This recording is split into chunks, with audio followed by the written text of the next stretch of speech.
ser el darrer centre de Mallorca a ingressar malalts per Covid a l'inici de la pandèmia i ara ha estat el primer a registrar 0 pacients. Des d'ahir l'àrea destinada a coronavirus es buida.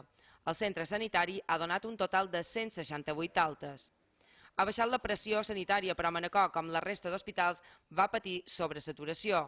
Ho recorden les fotos fetes pel metge Sebastià Roig penjades a l'entrada del centre, però també ho recorden els que ho van patir i lluitar a primera línia. En el mes de gener van tenir habilitades 19 llits de malalt crític, en un hospital que està dissenyat amb una UCI de 6.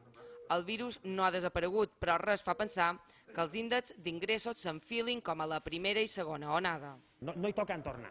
No tenim res que ens indiqui que haguem de tornar. I, a més, cada dia vacunem a milers de persones.